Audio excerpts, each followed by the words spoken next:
All right, everyone. Good morning. Welcome back to another episode of the Deer Gear podcast. Another total archery challenge is passed, and Dorge has some more questions to answer, and that's what we're going to do today. But before we get into that, Dorge, how was Yes. Michigan Total Archery Challenge?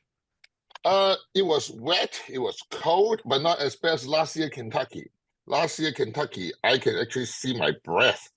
Ooh, Luckily, my lovely wife go and get a blanket and I got to use it this is to wrap my legs. Gore-Tex, Polartec is a must.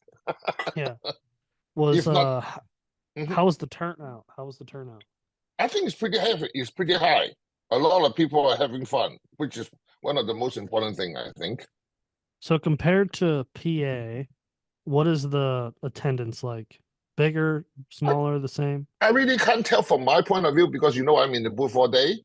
Yeah. I think whatever tech claimed it is because I can't really verify, no, I can say what they did not. I hope it Yeah. makes sense. Yeah, I think they're two of the bigger ones. Two of the ones that from a vendor's perspective they say is a must go. So, um, did you get a lot of activity at the booth? I did. I mean, the selling, no. I got a lot of question and answers. Well, that's good. That's what we're here to do today. Actually, I'll try to share some of the questions. Well, first of all, I think the first thing a lot of people, I'll address three issues. Most of first number one, you said everybody, that's a lot of my dealer's customer. I mean, who can Firenock certify and train dealer customer, and pro holder archeries and crews are often there, are also there too. So a few of my dealer even in the show shooting, and they're showing off my stuff. Of course, arrow concepts, Yeah. and people recognize it. Like a few guys were saying, "What? Why is the arrow flying different than mine?" Well, they come back and then they say, "Yo, I use his arrow, it doesn't work." You know what they mean by it doesn't work? The site tape's wrong. Yes. Excellent. Exactly.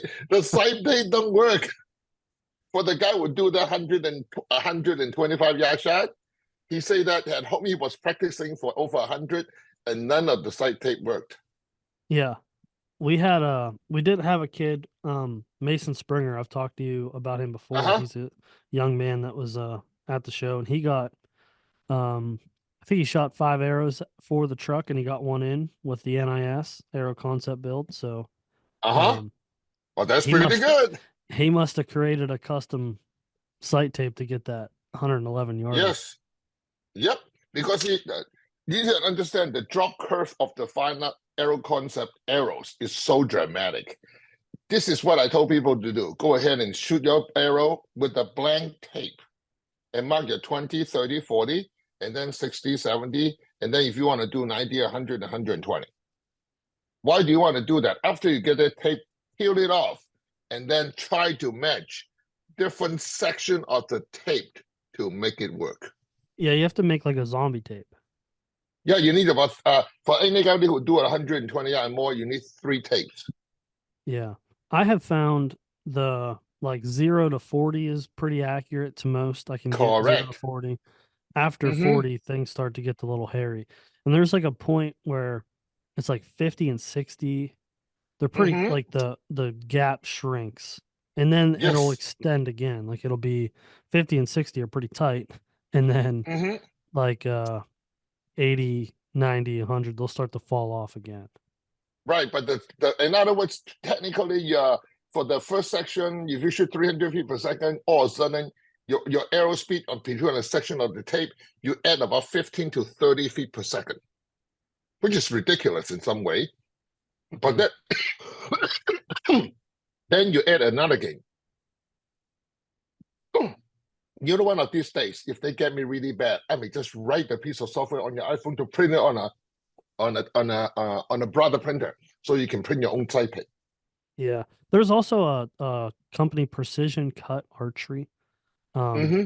he is doing like some custom site tape things, and I don't know for sure. I could be speaking out of turn, but I think there might be a section in there where you can do custom inputs, and then You can just use his software to create Oh, a sight then tape. I don't have to write it because I'm not too fond of writing code for something like this.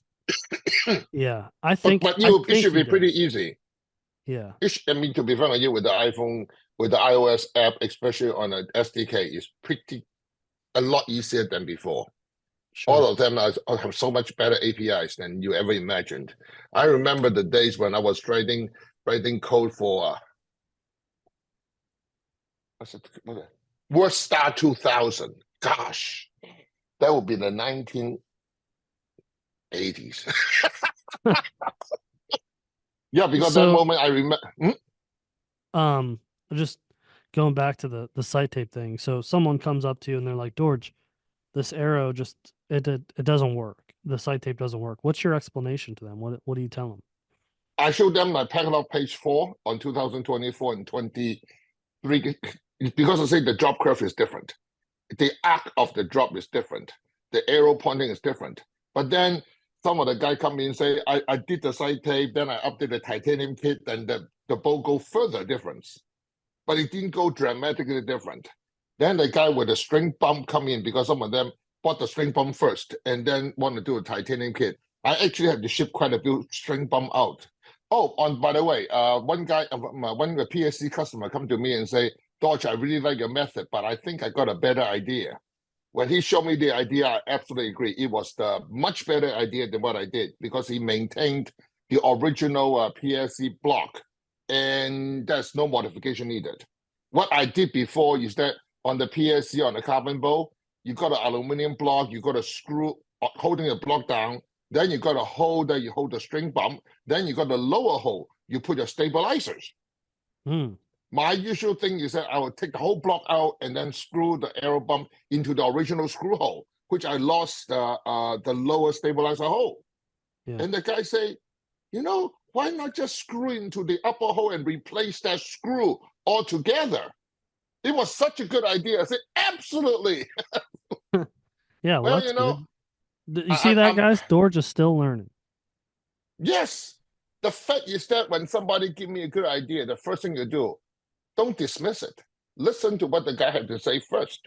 It may be the best thing you ever heard because point of view is different, and not every customer feel like holding the saw and file and take that piece sticking out before you put the block out. This method, you actually solve all the problem. I mean, all the problems. The problem of having the set screw on a stabilizer in the middle, having the block doing a 90-degree turn on a movable block. This now you got a solid foundation and you don't change anything. I say, holy cow, it was such a good idea. And yes, I'm going to put it in onto my website on the titanium listing. And this is the solution I recommend.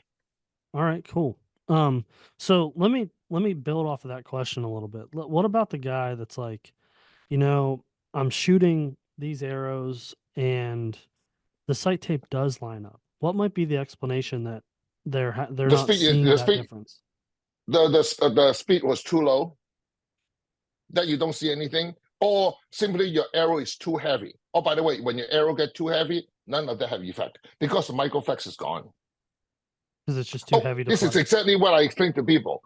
Three things pretty much address the same. I did 3 things I made technically address the same identical issue. The first is about the microflex. Okay, that means you can put the arrow bump that itself I will consider a 1.0 factor, and then the titanium kit is a 1.0 factor. The arrow concept is a 1.0 factor. But you add 3 of them together, you do not get 3. You're Right. lucky to get 1.5. Yeah. But any one of them will do what was fundamentally addressing the issue of how the arrow microflex. Okay. So what is that weight range where that no longer takes effect? The speed and draw curve are affected too.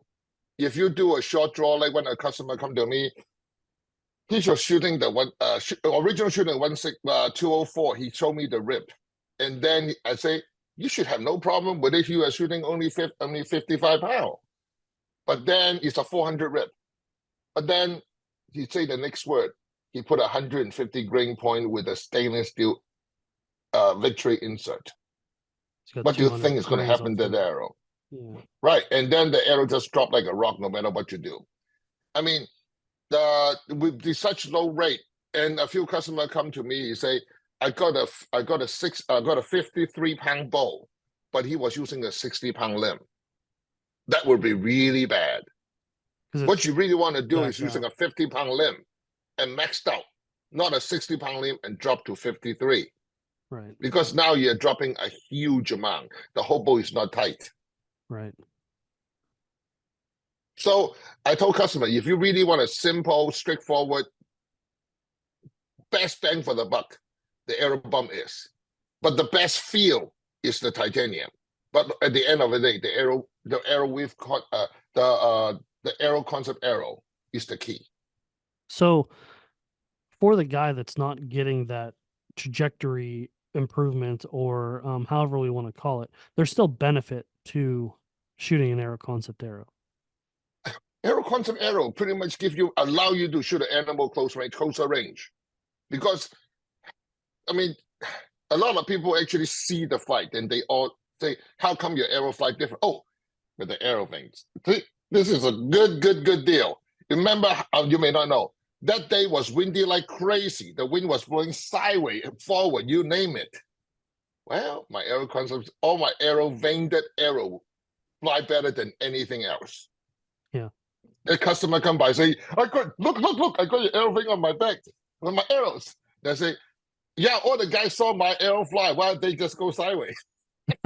So, before we get off that, explain why. Why do the arrow veins fly better in heavy crosswind?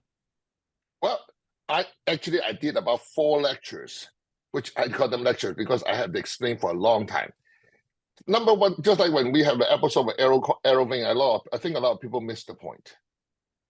It is not the size of the arrow diameter that affect the crosswind. The 99% of every single arrow is the vein and the shaft that affected the vein that caused the crosswind problems. Initial launch, the crosswind have a big deal if the shaft is not recovered faster. Because just like I said, if you use heavy FOC, the tail of the arrow going to flap significantly wider. Just like when we shoot later now, sometimes when you launch an arrow, you see the light, it's like 8 to 12 inch to the left, 8 to 12 inch to the right, and flex until it becomes straight and go forward. If your tail knock light is that far, where is your vein? Yeah, an inch past that. Correct, half inch past it, actually. Now, the next thing you know, you need to understand, unless you shoot arrow vein, every single vein is based on action and reaction and how offset and what speed you have. Just like if you put a piece of board at high speed, the resulting force is significant. In other words, when that piece of projectile with veins on, with anything on it, how big a column of air that projectile is disturbing. That's called the crosswind signature. The word signature defined as an area that you overcome, or you affected. So just like a blazer in the perfect center at about 280 feet per second, that column of air is about 8 to 12 inch. The arrow vein 2 straight, it's going to be about 1 3/4 inch. So just imagine you draw a circle. The blazer at 280 to 90 feet per second will give a circle around 8 inch. That's how big a column of air is affecting. And then the arrow vein 1 is about 1.5 inch. Arrow vein 2 is about 1.5 inch. Arrow vein 3 is less than inch. That's how big it is on a 246. Sure. Yeah. Now, very simple. Just imagine this. You're now going to put a tube into a running river. If the tube itself is 3/4 inch, 1.5 inch, compared to an 8-inch tube, what do you think the tube is going to behave? Because it is not just a passing of the arrow. The arrow is not supersonic. That column of air affects the entire thing. So when the wind blows, the wind is blowing at this entire column of air. That's the reason the effect was so big. Yeah. Yeah, and something else to keep in mind for people that talk about how an arrow is affected by crosswind. When you think of the word crosswind, you think of an arrow flying north and a wind coming from the west. And any fin-tailed projectile is going to move towards the airstream. It's going to try to correct towards the airstream. So the arrow is trying to go into the wind. And that's why you see that fishtail. The tail And it's with yeah. So if you have an arrow that's doing less of that, you're going to disturb less crosswind and you're going to have a more stable flight. and then of course the in the case of like a TAC, you don't have a broadhead. In the case of broadhead, it's 10 times worse because now you got two affectable affectable surface by wind. Yep. Yeah, and so like people always go back to the 166 flies better in a crosswind or whatever. The side profile isn't even really necessarily what matters because Mm-hmm. of because the arrow is trying to fly into the wind. It's going to be the The vane and the broadhead. the yep, the top the vertical profile. Right. And the tip of the tip of the vane is just like every single windmill. You just need to think about it. As the arrow rotate, even very slowly, the tip of that broadhead and the entire surface that it interact with the wind, and then the reaction of the wind when you hit that, that whole section of air is called a crosswind signature. But remember, as your arrow move forward, that wind block is still behind it. Yep. As it move forward, so the entire, pretty much from the tip of the vane to the back, is where the cone of air really happened. Actually, a cone cylinder of air. So if you maintain that in smallest profile, then when the wind interact with, the interaction is much less. That's where the crosswind signature is so critical. So saw the benefit there. We're seeing the benefit from the Aero concept. better flight profiles. So what else were people asking you about at TAC? Well, actually, the people say, actually, one of the dealer from which I just got is called Adams Archery out of Racine, Wisconsin. He got quite a few customers showing up there. Well, so they all come by and say hi, which is nice. And of course, after that, a few guys who haven't got the arrow concept, they simply use my basic insert compared to the guy who put arrow concept in it on the same identical shaft. Well, that's a big difference because they can see the arrow flight because everybody use nocturnal to see the light. Oh yeah. Not fine. I show him the difference of knock profile. Yeah, that was a long discussion when the knock profile come in. But let's go back to, let's don't get me to that because that's going to be a long discussion. I'll put it a little bit far back. I was explaining that one gentleman with his son. I saw him first in Pennsylvania, and I saw him again in Michigan. And he's the one who suggested the arrow spring bomb relocation. And he was saying that, just to doing, if you don't want to do the whole thing, what the benefit of each stage is. I say if you are not handy, you don't have access to bow press, you don't want to do arrow bow build, the first thing is string bomb. That will give you some immediate benefit. Okay. Then I think the second more important thing will, because he asked me to rate it. I would say the string bomb is the easiest. The second one you want to do, of course, is the arrow build. Because you can find a dealer, you just buy new arrow, you're not touching anything. And then when you're going to do the third, yep, then you just go to your full titanium bow update. Then, of course, the gentleman who have full update bow, and I look at his thing and say, he sort of screwed up that whole thing. He got a whole set of AEP stabilizer on it. That sucker is about a pound and a half. Oh yeah. He sort of take everything out and put it all back. Yeah. And then he got those ginormous spot hole hog fathers sticking all the way to the front. In other words, everything that is not ideal is on that bow with the titanium kit and the spring bomb.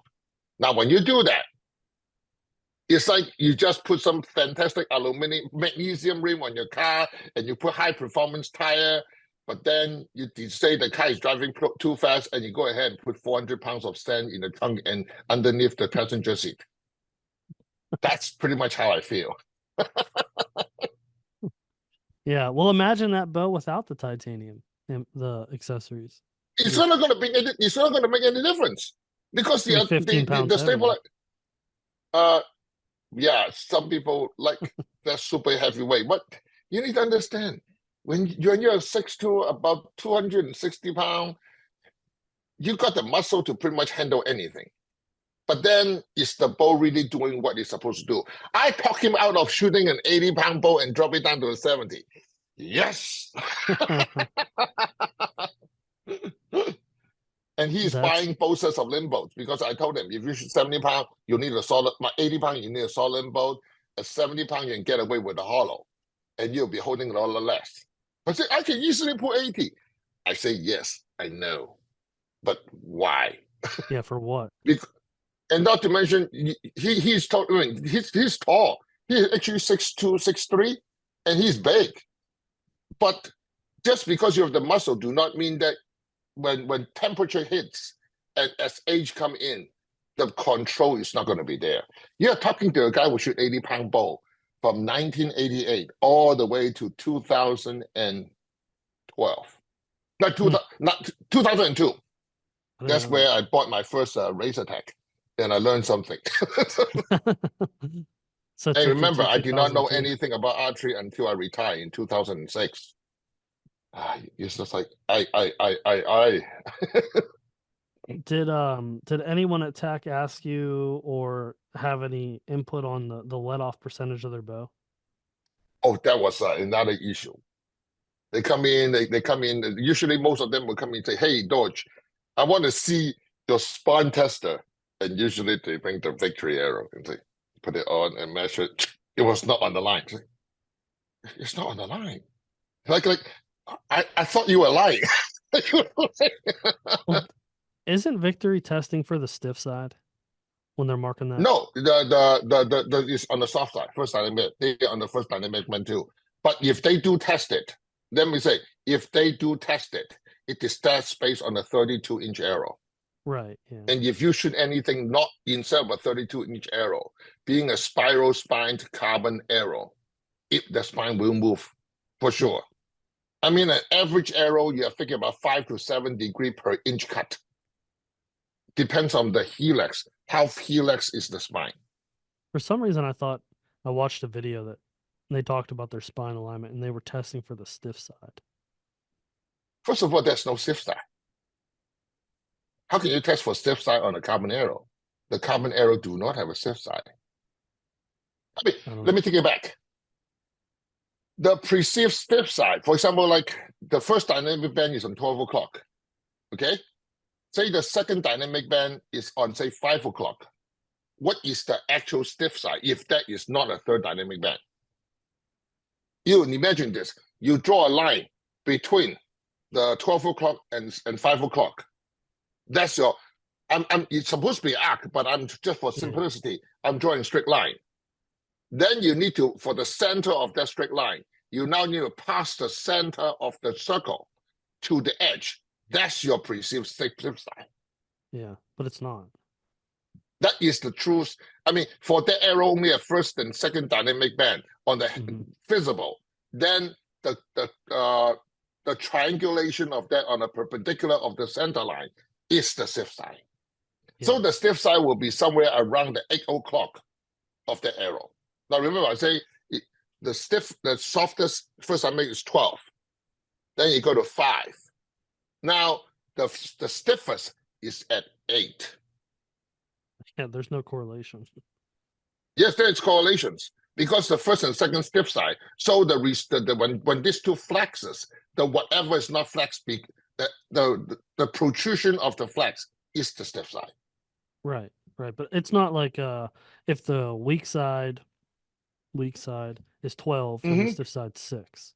It's not like a No, the second stiff side is 5 or Right. 7, or yeah, of course, if you got a second stiff side and a 3 or 9, those are junk. Right. Because remember, your arrow will flex between the first and the second stiff side. So it's not flexing in a perpendicular neutral plane. It is flexing in an arc between these 2 points. And based on the stiffness of the arrow, the arc of that 2 point is varied. Right. I mean, that concept blow a lot of people away Yeah. because it's Yeah. not what they think. No, yeah. And I think a lot of people just get on a RAM spine tester and find a consistent number and mark them all there, and it's not. It's not. No, it's not because see what you're really. I mean, if it's aluminum arrow, yes, you can have a high chance of doing it. And as a carbon arrow, what you're doing is when you RAM show you, it's simply the imperfection of the grinding process. Now, when you put the arrow on the RAM and you put weight on it, first of all, the RAM have 2 nylon pieces. Okay, how smooth is it? So how do you spin it to be absolutely true? Even if you give you the highest point, measure the opposite of the lowest. That's not the lowest. That should give you some indication. Right. If you really do find the highest point of the RAM, then turn it 180 degrees. Is that the lowest? Answer is no. I think only time it did that is when it's an aluminum arrow. So if the highest point opposite is not the lowest, where is it? And second, why do you care what the highest point is? Yeah, this is not a fishing rod. Maybe that's what I misspoke when I said the stiff side. I meant the high side. Yeah, the highest point. As I say, the highest point of that shaft, and you turn it 180 degree, 90 point. I would say majority of the time, the 180 degree is not the lowest. No, right. But you're talking the physical appearance of the arrow. Now, the moment you put a weight on it, you got some idea of it. But remember, when the arrow flexes based on pressure, it's a dynamic flex. It's not a static low flex. Right. I know that's how make a lot of people uncomfortable because they don't understand what those words mean. Yeah. But that's okay. Yeah, that's why you just buy it from a certified dealer that spinal lines them for you, and you don't have to worry about it. Well, and in some way that's the case. It's like not everybody like me would open the hood, drop the engine, and do something. They simply go to the dealer and say fix it, and then pay for it.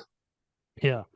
So what else were people wondering about at the Oh my TAC? God. Then we go to another subject. Oh gosh, it was so enlightening for me that people do not understand why I build my knot this way. A gentleman come to me telling he got a dial gauge, okay? He was sorting his knot. He put a dial gauge on the knot to turn it perfectly to make sure the knot is perfectly circled around. Yeah. Okay. Then I asked him, if the knot is perfectly round, is the string inside the circle perfect centered? You're just measuring the knot on the OD. So what happened to where the string is? Yeah. Okay. Then he say that he measured because the knot's supposed to be a cone coming up. I said, do you notice that in the Firenock case, it is not a cone? He said, yes. And your prong, the left prong, is not the same as the right prong. I said, exactly. I exaggerate that so that you will know when you put your knot, the left and the right are all identical. He said, but your knot is not even round on the outside. I said, why do you need to be round? He said, all the other brands are round. I say just because everybody do something do not mean it's right. Just like back in the 1700, everybody say the world is flat. You say the world flat? Everybody does, right? Yeah. So, what was the solution there? Actually, the solution is that you look for people to manufacturing it. Then I had to explain to him the whole process. He seems to know because I told him that because he shoot for bowling. He said, bowling have 12 cavity mode. I said, yes. And if you sort all 12 knots and put all the same, first of all, as the material flow into the cavity, the flow rate from the closer to the injection point and further, the flow rate is different, which means the density is different, which means the curing process is different because the hotter is closer to the center and cooler is outside. So the material of the knot prongs will flex differently. Then I sort all the individual cavity because he know the people he can get. I say, oh, I want all cavity 1 or cavity 12 or whatever in between. Then he say the knot still have individual variants. I say, you didn't know why? He said, no. But he said that he put the knot on on a diameter and measure the OD of the nut to make sure they are pretty round. He says some of them are so off. I say, you just ask a very good question.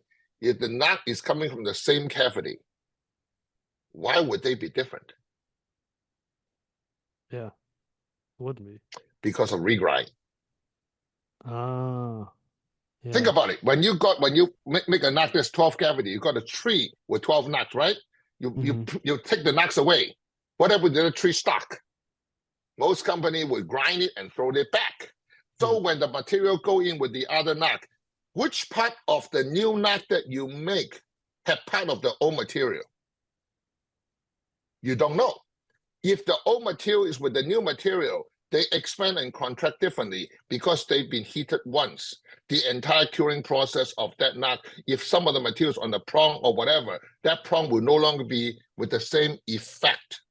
Wow. Which means that prong are no longer perfectly straight. Or if you want to relax and give for the string to pass through, it's not the same. Is that good or what? Yeah. Yeah, that's making sense. Now you understand why now single cavity, single mode, eliminate what we talk about problem, the variation of cavities. Yep. But the virgin flow eliminate the inconsistency of the density and flow rate and reaction rate of the material. But then if you think about it, if you do a single cavity, single mode, and like knock-on, I remember their knock is a 22 cavity. The machine is the same. Ka-chunk. You got 12 knocks. With Firenock, you got 1. So wait on the machine time compared to a knock-on. I'm 120. I'm 22 times more expensive than that. Yeah. And then if you use a big molding block, your mold block is big. That means your tree is long. That means the material going to be wasted is more. In the case of G-knot, my G-knot is a 1:7 ratio. That means I use, say, 7 grams of material. 6 grams is on the tree, which I throw away. That knot, based on primary material, is 7 times more than anybody. Jeez. But then your result is guaranteed. Furthermore, how expensive is a knot? Even at $1 something, it's one of the least worried expense. Right. I mean, like this year, I got a lot of people buying the A knot and the G knot plain knot from me. It's really quite interesting. I think a lot of people, first of all, most people do not know Firenock A knot is rated for 125-pound push. Wow. If that means if you do a Eastern Full Metal Jacket dangerous game for like a Africa elephant with the sand or metal in it, our knot is the only thing that will survive it. The Eastern won't. Wow. I know because Chris McDonald shoot an elephant with on an Elite GT 500 arrow back in 2008. It's on the catalog cover. And that's a really small profile knock, the A knock. Correct, but this is I'll design it. It's found out a lot of people are using similar design. That knock actually sitting on the plastic. The string is sitting on a minimum material. So the amount of plastic that are allowed to compress and deform is minimized. Same thing with Firenock G knot. That design. See, when I first designed a Firenock S knot, I was based on the gold tip knot. Okay, because I think it's good, but I shrink the profile a little bit. But then I look when that's the first knot I designed. Then I designed the A knot. Because I don't like how the S knot sits and then have a long neck before the string is. I find out that the entire neck of my entire column of that plastic compresses, which is why I go to the A knot design. And from that point, the E knot is the same thing, the G knot is the same thing, the V knot is the same thing. So a lot of people asking me, should I redesign the S knot to be like the A knot? I say yes. But I need to sort out what my S knot is. Then I'm going to make another mold, and that will be, say, S2. Yeah. Because I know a lot of people like that older design because it's a bigger knot. Some people like to grab it that way.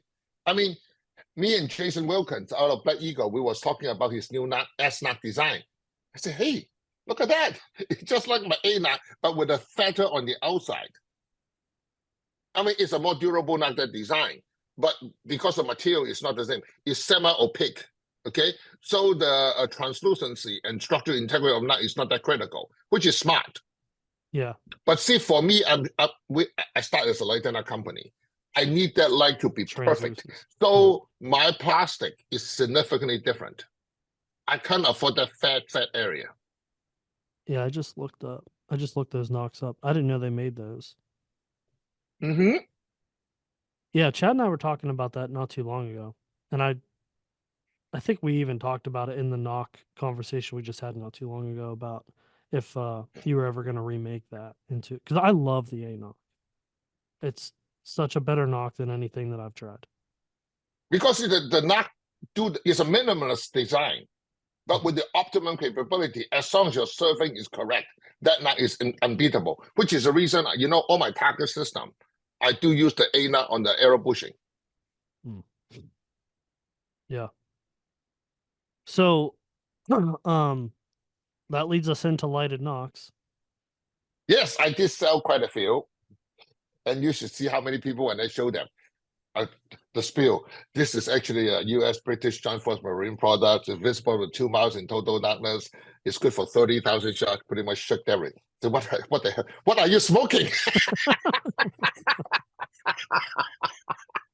Then I show them it's 50,000 transistor with a fuzzy logic chips, and then I think just like a wind just blow over their head. Yeah. I always love at the trade shows walking by your booth and seeing people stand there just like mouth open, eyes wide. I know most people say, "Yeah, I heard about your company. You do sell like that. How many? What do I need?" I say, "Well, what choice do I got?" I say, as of 2024, theoretically, we now got 17,000 versions of it. 17,000. Yeah, I say it's simple. I mean, theoretically, because I got 20 styles, right? Each style have up to 9 color. Well, that's 20 times 9, right? Then I have up to 7 circuit, although they all interchange for mathematically. And then each circuit have up to 6 colors, right?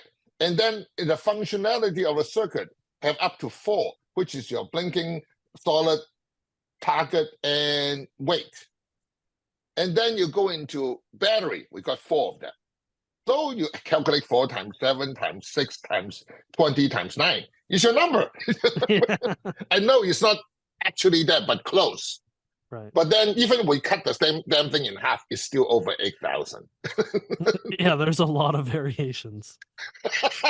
The fun thing is that quite a few customers say, my dad's going to hunt with me. Do you give me any crossbow? Then I pick up that square peg in the round hole knock. My metal crossbow knocks.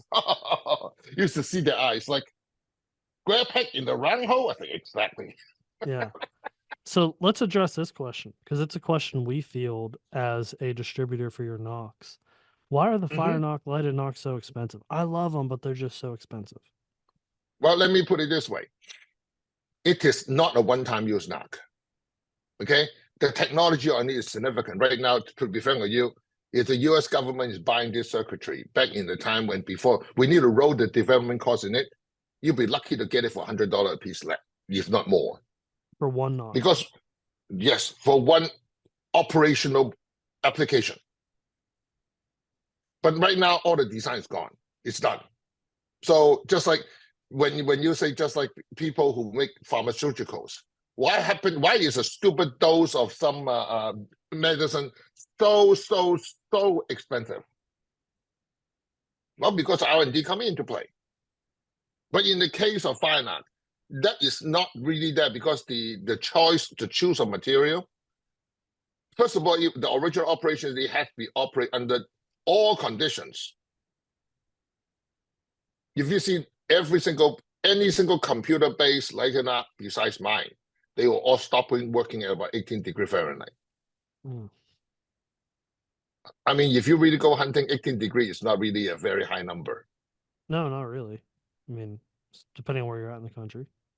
Correct. So that is pretty much your battery usage, because it is based on the logic gate, not based on the logic computer. So if anybody put a Bluetooth on it, that number go all the way to something like a 40 degree. Do you know why? No. Because all true logic-based computer require require a very strict specific voltage to function. Hmm.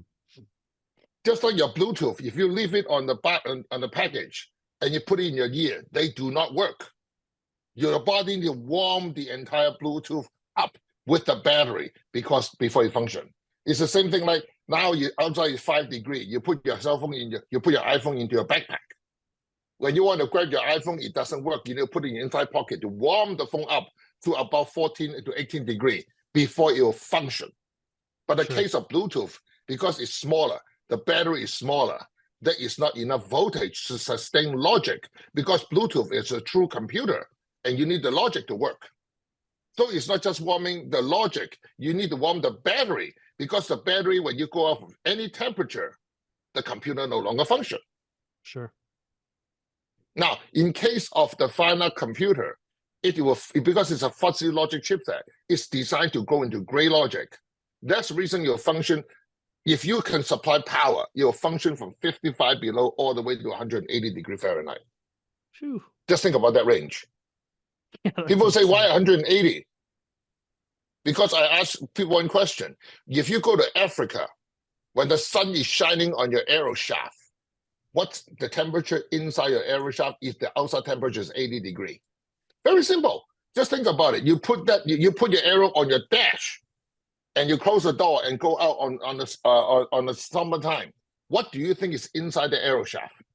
Yeah, it's hot. I will guarantee it's over 180. That's how people kill the battery in summertime. Sure, makes sense. Because the internal temperature of that exceeds 180 degrees, you kill the chemistry. Yeah. The what do you call it? The dielectric material is destroyed. You no longer have chemistry. Yeah, that The electrolysis no longer happened. That type of heat can be hell on all your equipment. Exactly. To be frank with you, some of them even would deform your fiber optics. Yeah. Yeah. Your bowstrings, the glue inside. And not to mention, in some cases, if the extrusion of your riser is under pressure with temperature, so if you leave your bow on the back of a bow case and put it back of your truck, and the sun is shining on it, some of the riser, like the older Bowtech riser, they literally would curve. Yeah. I know that the Allegiant would do that because I own one of them. Yeah, that's a bad deal. So, here's a general question for you. Just did you get to have the same type of experience at Michigan where you were by the practice range? Actually, I'm not too far from practice range. Were you able to? I can see because the targets are all on the slope. I did not go to see.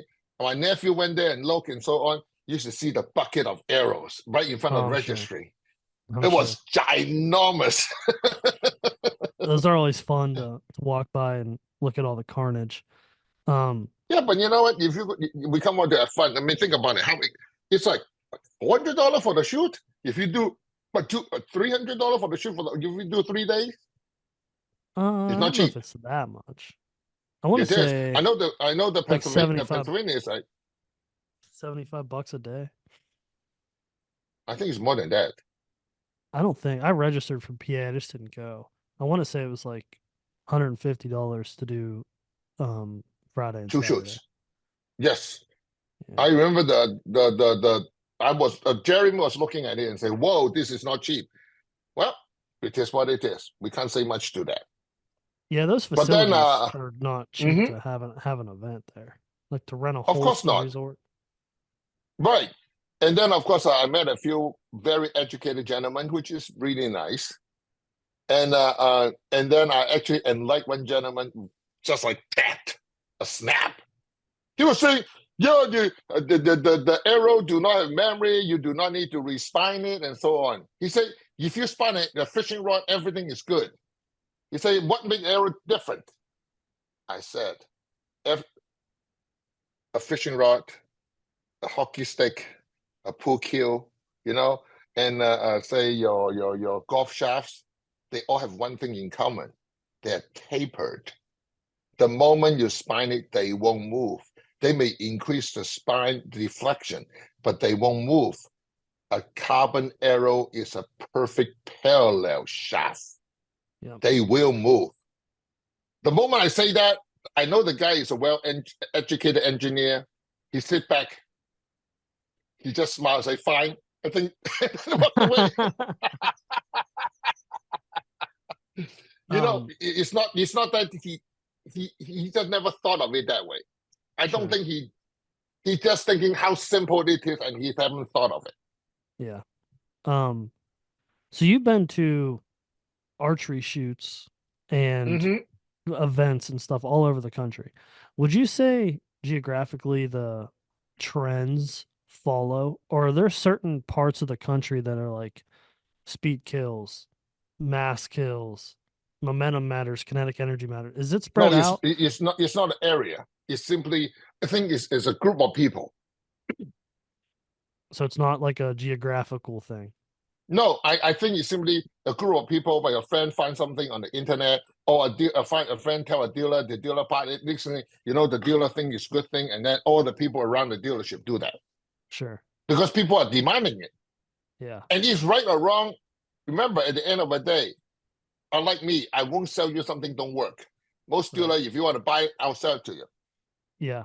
I was just curious about that because I'm thinking like culturally, the culture around Total Archery Challenge would be people that would be along the lines of like speed, distance.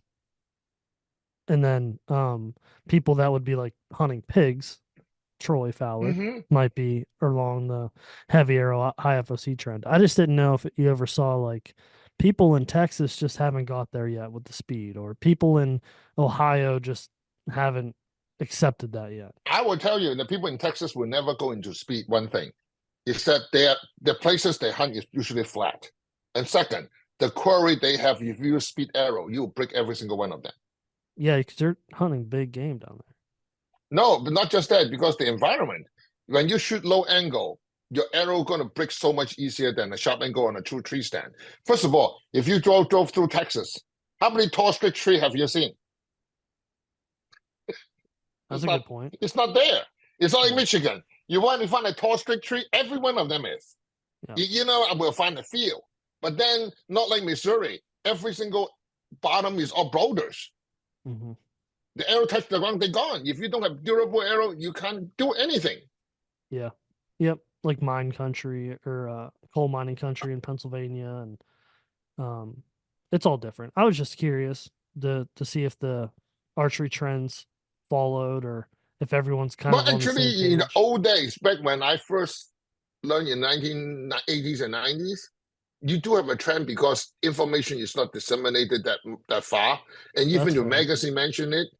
Now, if you go to your favorite channel, YouTube, your favorite podcast, you pretty much got it, and you don't got it. Yeah, I mean, just like every single information disseminated, true or false is up to you. Yeah, it's totally available, and just like like the test that we did, I remember this. When I first tested the titanium with Jim Miller, with Matthew, it's like, I know it did something, but I couldn't able to explain it. Now I can. Yeah. It was like, it take me what? That's 2000, 2004, is it 2000? Yeah, 2012 to 13. Was when the chill first come out, before the grid. It's like, oh my gosh, what did I not know? And now I'm going to find out. Yeah, but now I know, at least I can explain now, because until you explain it, how do I say it? But even if I explain it, it's the people, does most of the guy really understand the fundamental theories, principle behind that, which is reason that I did this podcast with you, because I really try to help. I mean, I don't sell that many. My dealer, like you, don't sell that many. We just try to help everybody to enjoy this sport better. Because just like, I mean, I would say it's like the days of cars. Do you really enjoy a car without automatic start? Or when you start your car, you say, please, please, please start. Those days are over. But in some way, a lot of guys who shoot archery today, they're worse. I can see the feeling worse than that. When they pull the bow back, They really do not know what the arrow going to do. Yeah, that's a problem. How bad is that? I mean, That's you're going to kill something and you have no confidence of that arrow is going to do exactly what you want it to. and it just I don't know, it ruins it for you, right? Like when you're going out shooting, and even if you just have a bad day, it's you and you're having a bad day shooting, it gets in your head quick. Well, let me sort of make it even worse for you. Imagine like me, but back then consulting all year long. I got maybe 3 weekends to hunt. I bought everything on the first 2 pages of Cabela. Clothing, gadget, you name it, I bought it. I say, well, I make the money. I have $2,000 this year for this portion piece of whatever I got. I'm buying it. Of course, I remember the day when I first got married. I bring my wife to Gander Mountain. I paid $430 in 1993 money on a Browning jacket because it's considered the best. Oh, jeez. Gosh, I mean, and then later I bought the Browning Hydro Fleece, and it turned to shreds when I walk into the rose bushes. Trust me, I was not happy because the moment we walked there once, what windproof, what waterproof, nothing was in threads. Yeah. Oh, before we end, I want to share the final thought on this, because a lot of customers talking to me about clothing layers. You know, my family, when my dad in Hong Kong was in textiles, and I found out a lot of guys have no concept of layering. You know how important that is? Oh, it's everything. And they have no idea how layering means. Second, they have no concept what each layer does. Yeah, I am kind of a not well, I just learned a lot about that with I have love merino wool, and I love like Yes. a bunch of different base layers, and I did a little bit Mm-hmm. of research and stuff on how that works and how it creates a air pocket in between the two layers, and that's what actually keeps you Mm-hmm. insulated. Mm-hmm. Um, it's if you don't have the layers that marry with each other, layering doesn't mean anything. Correct. Imagine this. If you are going to walk, this is what I'm sharing with that two gentlemen. If you are going to hunt, wear as little as possible. And if you are like me, I will wear a cotton shirt on my base layer Yep. when I walk up to my street stand. When I reach there, I literally will strip clothing off, take that cotton thing out, wipe clean my neck, and then put on a silver lining base layer. If you can't find it, I will use the copper. Or if not, all of them are not available, I'll use a polar type powder dry, because that gives you the base layer on. Yeah. And not to mention that get your scent on that piece of cotton clothing, which I put in my little bag. Zip, that's it. If you want to know how bad that is, wait a day and go smell that. Oh yeah. Cotton is like hunting suicide. Right. But it is a fantastic when you're walking around and you get your sweat off your body. Nothing works better. Right.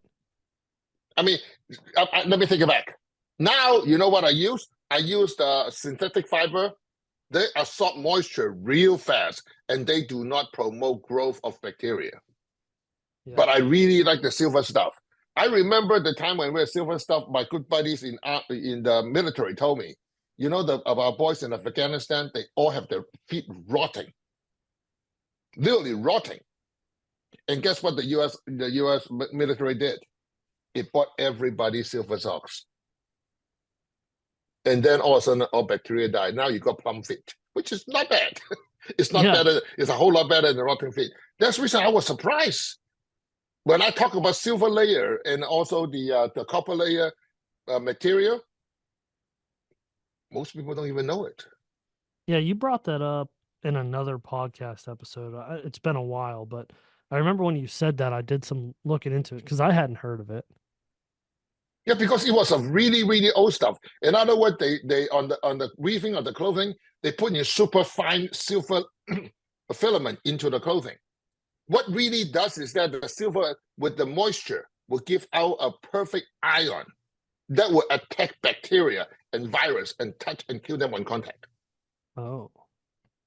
Yes, which also, I mean, just like today, I was talking to a gentleman and he was talking about copper. I said copper is better, but copper is considered toxic. So if you don't like a tree, you put a copper nail in it, that tree is dead. Oh yeah. At the same time, I was talking to well, same thing. Say, do you know why back in the first pandemic in the 1902 and 04, why every single public service, the knob and the rail are all copper? I think Because this is what you copper were will talking. kill. I think Yes, that's what because you they were kill talking about. virus on contact within a minute. And you put Yeah. stainless steel, it's 18 to 24 hours before they die. Yeah, that's no good. Yeah, and so is glass. So if we know such good material, I don't know why we don't. I mean, if anybody is listening, if you guys make the base clothing again with silver, I'm buying again because all mines are worn out. That time, Walmart sell it, they call it 8 cent. That's what it is. I look at the back. Oh my God, silver. That is in 2000 and that would be in the 2010 to 2007. That's when we go to Afghanistan that time. I was really surprised how come it goes away. Yeah. Something that works should never go away. Right. Have you tried merino wool? Especially, of course I did. Merino wool is different because the cross section of merino is not round, it's oval, Yeah. which makes it so much nicer and doesn't tickle you. A lot of people are allergic to wool, but they will be totally okay. Well, just so you know, all my socks are merino black with a layer of lycra. Merino is a very, very good wool. But there's also a few other wood. Cashmere is fantastic, but you can't afford it. But not you don't want to afford it. I remember back in the consulting days when I had money, I bought a cashmere lining jacket from Burberry. Dang. Yeah, I still have that thing. I think now it's going for about $7,000 for the trench coat now. That's When I bought fancy. it in 1988, it cost me 2,300. 1988 money. I still have Dorge is that. I'm fancy. never going to change the weather. Huh? Driving your BMW in a Burberry jacket. No. I don't have BMW. I have a Lotus Spring SC Turbo once. I have the Isuzu Impulse Turbo once. I got AMG Mercedes-Benz once. Now I'm just driving my Porsche Cayenne Turbo. Yeah. Diesel. Okay. All right. Driving your Porsche in your Burberry jacket, going hunting in Chicago. Dorge is fancy. Yeah. Hey, if you're old like me and a few dollars, why not enjoy yourself? Furthermore, most of them I bought a long time ago. Yeah. All But right, you know what? Dorge. I Well, enjoyed it. We yeah. just wasted another hour on a fun day, and I hope I hope that information come to you, especially on the knock design. It really surprised me how many people spend hours upon hours to do something which they think is working, which have zero effect because they don't understand material and in process of making it. Right. Well, now they know, hopefully, and we'll just continue to learn as we go through this. But I got to get back to some testing on the new Exodus app. Very exciting Oh stuff. yes. So, Well, um, I'm glad that you guys are doing something fantastic. yeah, Can't wait to see the progress. yeah, me as well. So, I'm gonna get back to that, Dorge, and we'll talk to you next week. All right.